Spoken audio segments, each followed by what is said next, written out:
Welcome to the complete animation of Tempest Shadow from the 2017 animated feature film My Little Pony the Movie.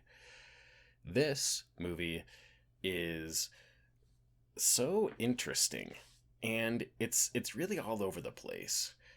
One of the biggest things about this movie is its art style. It's very different from the show, but at the same time, it's like clearly the same as the show. It's like the characters have the same designs, but it's a new art style. And I just wonder what would it have been like if they had made this entire movie in the just regular, style of the Friendship is Magic show. I think it probably would have been just fine. But, this is different and it is interesting. And it's also interesting that this is one of the last 2D animated movies to have a widespread theatrical release in America in a long time.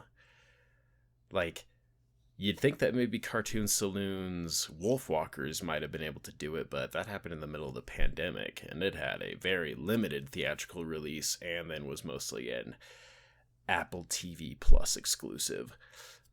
So yeah, the fact that this is a theatrical 2D movie is sure something. But its art style is interesting because it has a whole lot of depth to it. I feel like it kind of is sort of the precursor to the kind of depth that you would find in Klaus. Now, Klaus is a very interesting animated film. Not only because it's a good movie, but also because it has such incredible shading and gradients of shading that some people don't even realize that it is actually hand-drawn. They think that it's 3D, but with other, like some sort of a filter to make it look more flat. So, this movie is also pretty interesting, but I really like this character of Tempest Shadow. She's probably one of the best characters in the entire movie, which is also kind of sad because the original 6 characters that are sort of the main characters in the series, they have not much screen time in this movie, all things considered. And I think that one of my biggest problems with this movie is how it seems a bit inconsistent with the world building that was going on in the series. In the series, the main characters, they have, they are powerful. They do stuff. You look at the big showdowns that often are season debuts or season finales, and it really just seems like this movie nerfed all the main characters. And I think that there might actually be a reason why. You look at all these characters, they're all wearing this black metal armor stuff. Their airships are made out of the black metal. And and if you look at the beginning, there's a scene where, a magic blast from a unicorn doesn't really do anything. And so it seems like this armor stuff nullifies the magic that Equestria has. But they never say that. If they did, just say, oh no, we can't do it because this magic armor negates our magic, and so we're kind of helpless. If they'd have just come out and said that, then that's one thing. But here they have the princesses, Princess Celestia, Luna, and Cadence, who barely spend any time at the beginning of the movie and then are immediately turned to stone for the rest of the movie until the end. And it's like, if you watch the first season of Friendship is Magic, and you ask who is the undisputed most powerful being in this show, it's like, oh, it's Celestia. But then over the course of the show, in order to increase stakes and everything, you know, Celestia like shows like, yeah, she actually isn't quite that powerful, and her her sway over the world is not absolute, which I think does a good job.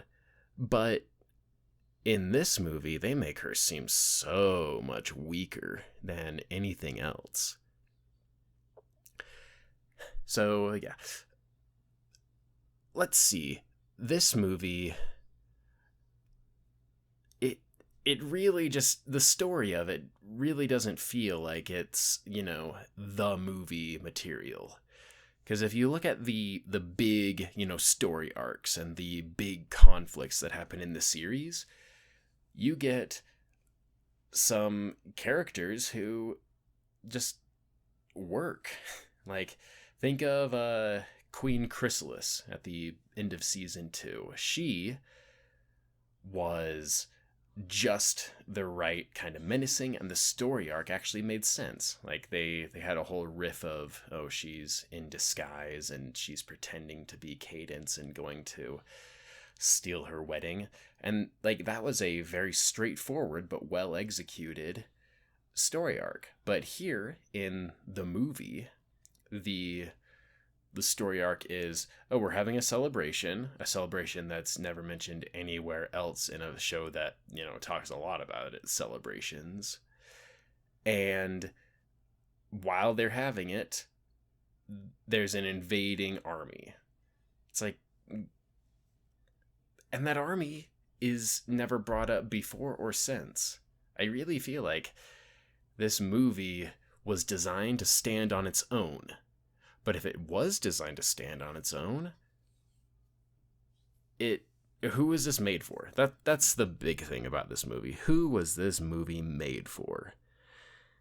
It feels like they were trying to have this, to split the difference between being able to be, you know, approachable to people who have never even seen the show, but also be, you know, catering to the people who have seen the show, because, like, you know, that's the entire audience. And I think that they ended up kind of failing at both.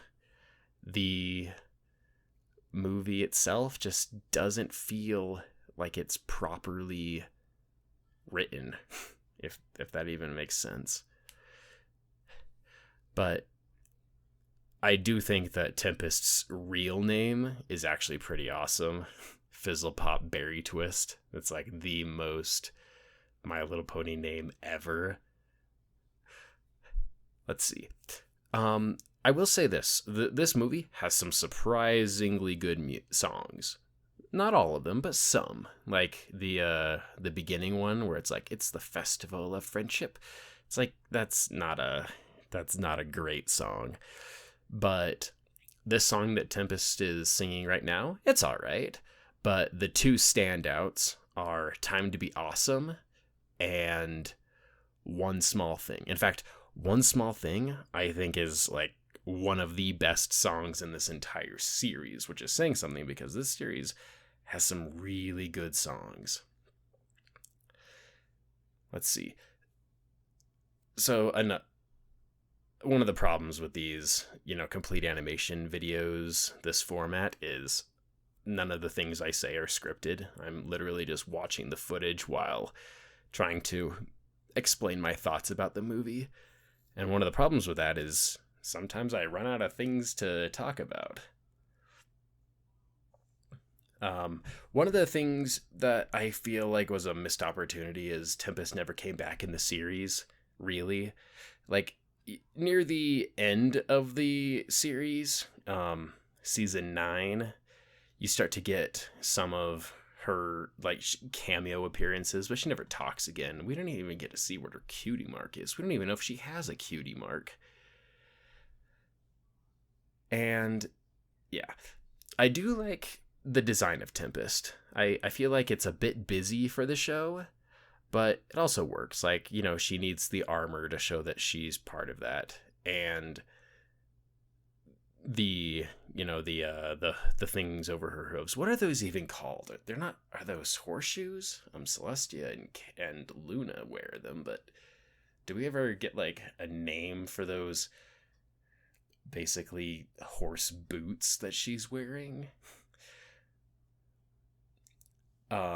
So I think it would be really interesting to see what Tempest officially looks like without the armor and without those. Just and with that, it would be a fairly complex design compared to other ones, like with some jagged edges in her mane and her tail, a broken horn, and then a scar over her right eye. I think, yeah.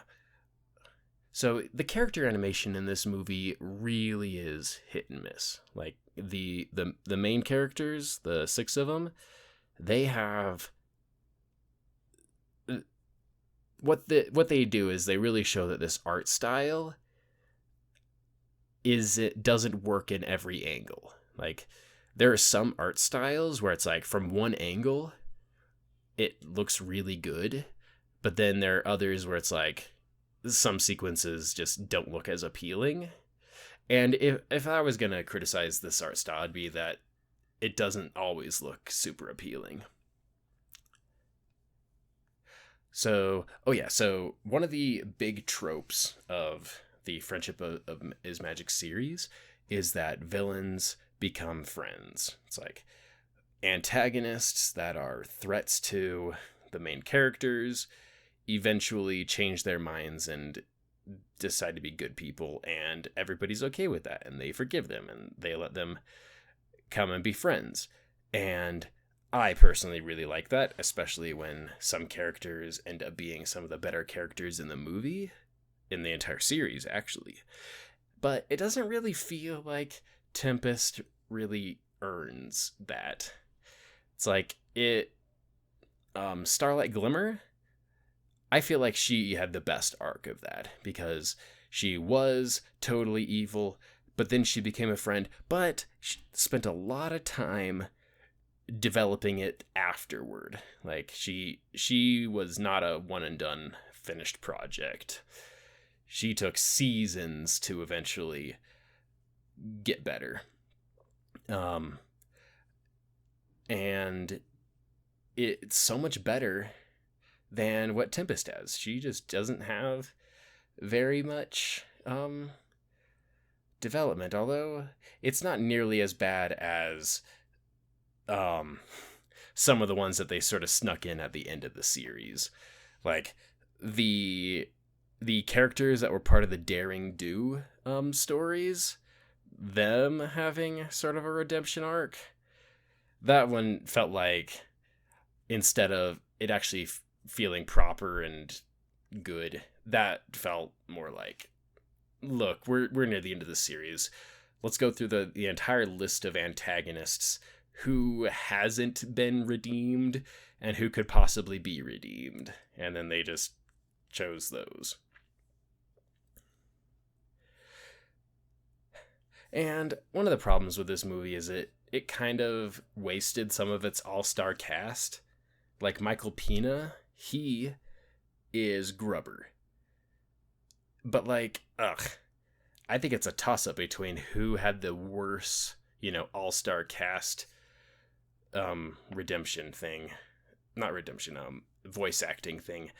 Michael Pena as Grubber, or Diego Luna as that really dumb squirrel character in DC League of Super Pets. Like, in fact, in DC League of Super Pets, basically all of the pets except for the other dog were kind of the worst, and they felt like they were put in there just for variety's sake. Like, ugh. So here we're getting to the end of the movie and onto the appearances that Tempest has in the series. And I think they did a pretty good job translating it. But, we don't even get to hear her talk. I would be totally fine if they even got a different voice actress. I don't feel like Emily Blunt is necessary for that character. Oh well. Thanks for watching.